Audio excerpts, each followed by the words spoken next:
মোৰ চেনেলত আপোনালোকক স্বাগত কৰিছোঁ। চেনেলৰ নাম ভূপেন মান। মই এতিয়া আছোঁ অকণমান বাহিৰত, মই আজি আপোনালোকক মাছৰ বিষয়ে ক'ম বুলি ভাবিছোঁ অলপমান। তো আহক আমি বেছি দেৰি নোকোৱাকৈ এতিয়ালৈকে ভিডিঅ'টো আমি শুৰু কৰোঁ। আৰু শুৰু কৰাৰ আগতে মই কথা এটা ক'ব বিচাৰিছোঁ, মোৰ চেনেলটো আপোনালোকে নতুনকৈ আহিছে তেতিয়াহ'লে ছাবস্ক্ৰাইব কৰিব, লাইক কৰি দিব, লগতে বেল আইকনটো মাৰি দিব।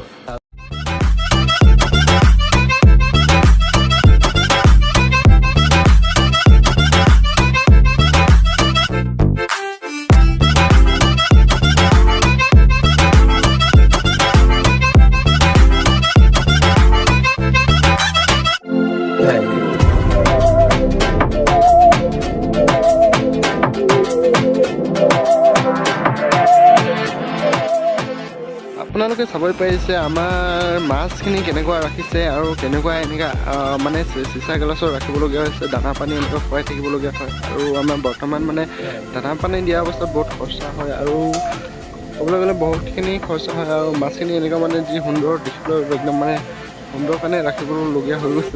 আমাকো এনেকুৱা সুন্দৰ পৰিস্থিতি দেখি পাওঁ আৰু ক'তো এনেকুৱা ফটকৈ দেখি নাপায় আৰু যাতে কয় যে মানুহে কি মাছ পুহিলে বৰ বেয়া গোন্ধায় বুলি কয়। সেইকেইটা নহয়, সেইকেইটা মানুহৰ অভাৱ কাৰণে সেইটো কাৰণেহে মানুহে মাছখিনি ইমান ভাল নাপায়। আমি সেইবিলাক নহয়, আমি সেইবিলাক ভাল লাগে দেখি মাছখিনি পুহিবলৈ আৰু গ্লাছত ৰখা অৱস্থাত কি সুন্দৰকৈ দেখিবলৈ পৰিস্থিতি দেখি পায়। আৰু অসমত যে এনেকুৱা আছে যাতে আমাৰ ভাৰ্চেট আমেৰিকান সেইবিলাকতো পায়, চবতে পায় এনেকুৱা গ্লাছত থকা মাছ।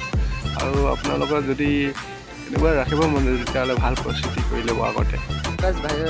কালিলৈ মই আপোনালোকক এটা ভিডিঅ' দেখাই আছোঁ, ক্লিপটো দিম।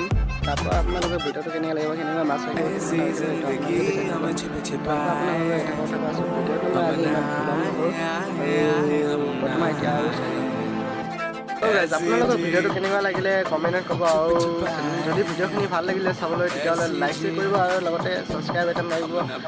ভাইৰ চেনেলটো পটকতে শ্বেয়াৰ কৰি দিব, য'তে ত'তে আপোনালোকে যি মৰম দিয়ে সেইটো মোৰ কাৰণে কামনা দিছে। তো আজিকালি ভিডিঅ' এনেকৈ আছিলে, আৰু আপোনাক নেক্সট ভিডিঅ'ত লগ পাম। এতিয়ালৈকে